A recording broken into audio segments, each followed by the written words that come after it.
গুমের মামলায় সেনা কর্মকর্তাদের হেফাজতে থাকার বিষয়টি আনুষ্ঠানিকভাবে ট্রাইব্যুনালকে জানানো হয়নি। তবে ২৪ ঘন্টার মধ্যে আদালতে হাজির করার বিধান রয়েছে বলে জানান চিফ প্রসিকিউটর। পরোয়ানা পাঠানো হয়েছে সেনা সদরে। এদিন শেখ হাসিনার বিরুদ্ধে জুলাই হত্যাযজ্ঞের মামলায় শুরু হয়েছে যুক্তিতর্ক উপস্থাপন।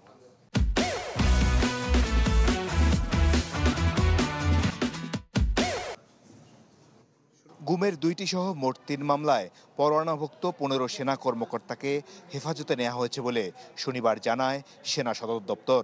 কোন আইনে তাদের বিচার করা হবে এ নিয়ে ব্যাখ্যার প্রয়োজনীয়তার কথা জানানো হয় শনিবারের ব্রিফিংয়ে। রোববার chief prosecutor advocate Tajul Islam বলেন, সেনাবাহিনী আইনি মতামত চাইলে দিতে প্রস্তুত তারা। তবে গ্রেফতারের ২৪ ঘন্টার মধ্যে আসামিদের আদালতে হাজির করা আইনের সাধারণ বিধান। এরপর সিদ্ধান্ত দেবেন আদালত। একজন আসামিকে গ্রেপ্তার করা হলে যেখানেই গ্রেপ্তার করা হোক তাকে আদালতে আনার সময়ে যে যতটুকু সময় ব্যয় হবে তার ছাড়া ২৪ ঘন্টার মধ্যেই তাকে আদালতে উপস্থিত করতে হবে। এটা হচ্ছে আইনের বিধান। আইনের বিধান হচ্ছে তাকে আদালতের কাছে আনতে হবে। আদালত যদি তাকে আটক রাখতে বলে আটক রাখা হবে, আদালত যদি তাকে ছেড়ে দিতে বলে জামিন দেয় সেটা দিতে পারেন। সুতরাং ডিসিশন নেয়ার অথরিটিটা তখন আদালতের হাতে চলে যায়। গ্রেফতারি পরোয়ানা সেনাবাহিনী সহ সংশ্লিষ্ট সব দপ্তরে পৌঁছেছে বলেও জানিয়েছেন চিফ প্রসিকিউটর।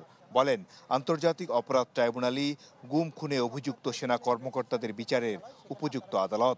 তারা এই গ্রেপ্তারি পরোয়ানাগুলো যথাস্থানে যথাসময়ে জারি করেছেন এবং এর বাইরেও যে সমস্ত কর্তৃপক্ষের কাছে অবগতির জন্য এই গ্রেপ্তারি পরোয়ানাগুলোর কপি পাঠানো হয়েছিল তাদের কাছেও এটা পৌঁছে গেছে বলে আমরা জানতে পেরেছি। ইন্টারন্যাশনাল ক্রাইমস ট্রাইব্যুনালস অ্যাক্ট 1973 এটা একটা বিশেষ আইন তৈরি করা হয়েছে সেনাবাহিনী, নৌবাহিনী, বিমান বাহিনী, গোয়েন্দা সংস্থা, ডিসিপ্লিন ফোর্স, পুলিশ বাহিনী, এই সমস্ত ডিসিপ্লিন ফোর্সের বিচারের জন্য বিশেষভাবে তৈরি।